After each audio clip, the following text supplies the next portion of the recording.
రాజీనామా పత్రంతో gun park కు చేరుకున్న హరీష్ రావుకు మద్దతుగా వచ్చిన తలసాని శ్రీనివాస్ యాదవ్ భారీగా చేరుకుంటున్న బీఆర్ఎస్ నేతలు కార్యకర్తలు. తితిదే వద్దనున్న 2000 రూపాయల నోట్ల మార్పిడి 5 విడతల్లో 3.20 కోట్ల రూపాయలను మార్చిన ఆర్బీఐ. టీడీపీకి ఎదురు దెబ్బ. పచ్చ పార్టీకి యనమల కృష్ణుడు గుడ్ బై. సోమిరెడ్డికి మంత్రి కాకాని సవాల్. కాళేశ్వరంపై సత్వర విచారణ. అన్ని పరిశీలించి ఎవరిని పిలవాలో నిర్ణయిస్తాం.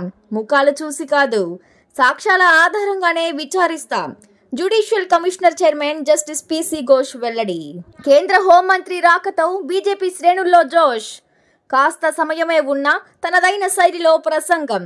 బీజేపీ ఎంపీ అభ్యర్థి మాధవీలత గురించి రేణు దేశాయి పోస్ట్.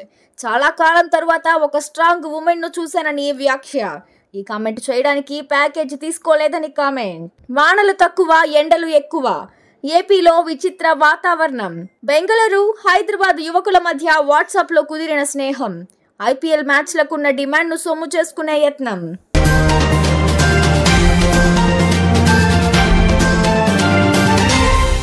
బీఆర్ఎస్ కీలక నేత మాజీ మంత్రి హరీష్ రావు తన రాజీనామా పత్రంతో శుక్రవారం ఉదయం హైదరాబాద్ లోని గన్ పార్క్ కు చేరుకున్నారు.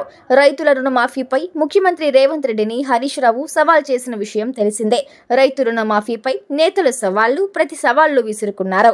ఆగస్టు 15లోగా రైతుల రుణాలు మాఫీ చేస్తామని ముఖ్యమంత్రి రేవంత్ రెడ్డి హామీ ఇచ్చారు.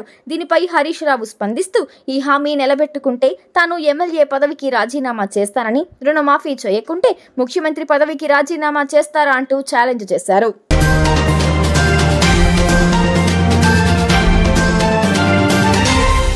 తితిదే వద్దనున్న 2000 రూపాయల నోట్ల మార్పిడికి రిజర్వ్ బ్యాంకు అవకాశం కల్పించినట్లు తెలిసిందే. కేంద్ర ప్రభుత్వం 2023 అక్టోబర్ 7 నుంచి 2000 రూపాయల నోట్ల మార్పిడిని నిలిపివేసిన విషయం తెలిసిందే. అయితే కొందరు భక్తులు ఆ తర్వాత కూడా స్వామివారి హుండీలో వాటిని సమర్పించారు. దీంతో ఆ నోట్ల మార్పిడికి అవకాశం కల్పించాలని తితిదే ఉన్నతాధికారులు ఆర్బీఐను పలుమార్లు కోరారు. సానుకూలంగా స్పందన రావడంతో గతేడాది అక్టోబర్ 8 నుంచి ఈ ఏడాది మార్చి 22 వరకు 5 విడతల్లో 3.20 కోట్ల రూపాయల విలువైన నోట్లు మార్చినట్లు సమాచారం. 2016లో జరిగిన నోట్ల రద్దు సమయంలో తితిదే వద్ద పోగైన సుమారు 50 కోట్ల రూపాయలను రిజర్వ్ బ్యాంక్ తీసుకోలేదు. దీనిపై అప్పటి తితిదే చైర్మన్ వైవి సుబ్బారెడ్డి కేంద్ర ఆర్థిక మంత్రి దృష్టికి తీసుకెళ్లినా ప్రయోజనం లేకపోయింది.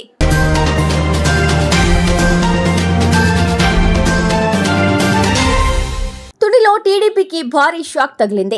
గత 40 ఏళ్లుగా అన్న యనమల రామకృష్ణుడికి నమ్మకంగా ఉన్న తమ్ముడు యనమల కృష్ణుడు టీడీపీకి రాజీనామా చేస్తున్నట్లు ప్రకటించారు. ఇక తునిలో రామకృష్ణుడు 6 సార్లు గెలవడానికి కృష్ణుడే కీలక పాత్ర పోషించాడు. అయితే 2014, 2019 ఎన్నికల్లో యనమల కృష్ణుడు ఓడిపోవడంతో అసలు కథ మొదలైంది. యనమల కృష్ణుడి స్థానంలో తన కుమార్తెకు రామకృష్ణుడు ఎన్నికల బరిలోకి దింపారు. చంద్రబాబుతో సంప్రదింపులు జరిపి తన కుమార్తె దివ్యకు సీటు వచ్చేలా రాజకీయం నడిపారు. ఈ క్రమంలో యనమల కృష్ణుడిని ఆయన దూరం పెట్టారు. దీంతో యనమల సోదరుల మధ్య విభేదాలు చోటు చేసుకున్నాయి. అయితే ఈసారి జరిగే ఎన్నికల కోసం కృష్ణుడు ప్రణాళికలు చేసుకున్నప్పటికీ టికెట్ దక్కకపోవడంతో పార్టీ కార్యక్రమాలకు దూరంగా ఉన్నారు.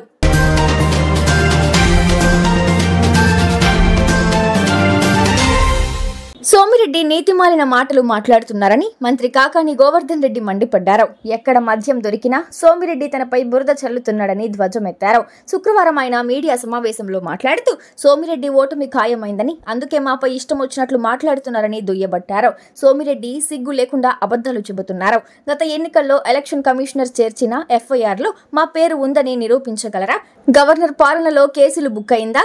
లేక టీడీపీ వచ్చిన తరువాత కేసు బుక్ అయిందా? చెప్పే దమ్ము నీకుందా? మద్యం దొరికిన రైస్ మిల్ ఓనర్కి నాకు సంబంధం ఉందని నిరూపిస్తావా అంటూ మంత్రి కాకాని సవాల్ విసిరారు.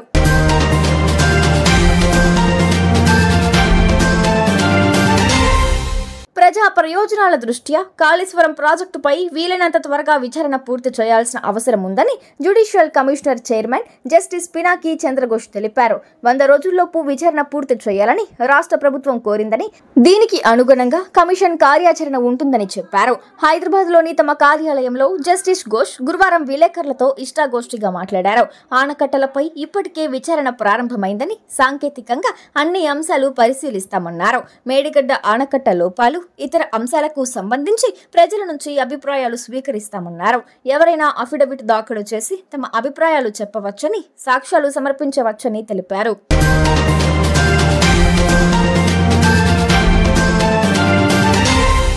పార్లమెంటు ఎన్నికల్లో భాగంగా గురువారం సిద్దిపేటలో నిర్వహించిన బీజేపీ విశాల జనసభ కార్యక్రమం ఆ పార్టీ శ్రేణుల్లో జోష్ నింపింది.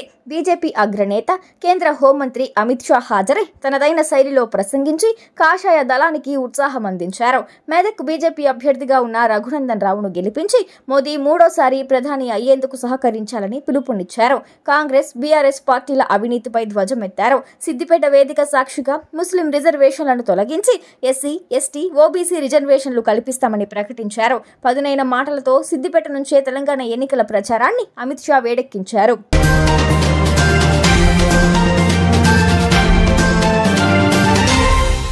రేణుదేశాయ్ సోషల్ మీడియాలో చేసిన ఒక పొలిటికల్ పోస్ట్ చర్చనీయాంశంగా మారింది. ఈ ఎన్నికల్లో హైదరాబాద్ ఎంపీ స్థానం నుంచి బీజేపీ తరపున మాధవీలత పోటీ చేస్తున్నారు. ఆమెకు మద్దతుగా రేణుదేశాయ్ సోషల్ మీడియా వేదికగా స్పందించారు. మాధవీలత ఫోటోను షేర్ చేసిన రేణు చాలా కాలం తరువాత ఒక స్ట్రాంగ్ ఉమెన్ ని చూశామని చెప్పారు. ఈ పోస్టు పెట్టడానికి తాను ఎవరి నుంచి ప్యాకేజ్ తీసుకోలేదని కామెంట్ చేశారు. ఆమె గురించి తన అభిప్రాయాన్ని చెప్పాలనుకున్నానని, ఆ విషయాన్ని చెప్పానని అన్నారు.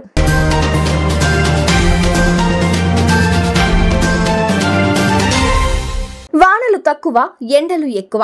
ఏపీలో విచిత్ర వాతావరణం.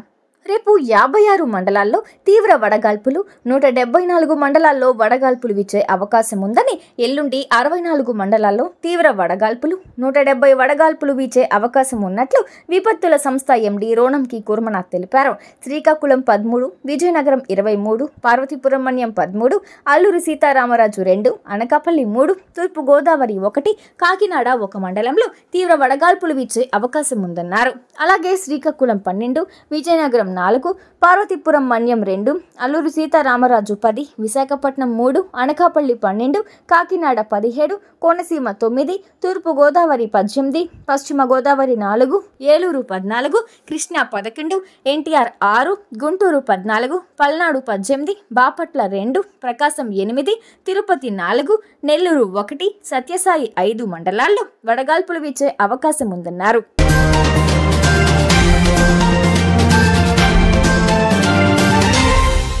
ఐపీఎల్ టికెట్లను బ్లాక్ లో విక్రయిస్తున్న సాఫ్ట్వేర్ ఇంజనీర్ సహా మరొకరిని హైదరాబాద్ టాస్క్ ఫోర్స్ పోలీసులు అరెస్టు చేశారు. వారి నుంచి 100 టికెట్లు, సెల్ ఫోన్లను స్వాధీనం చేసుకున్నారు.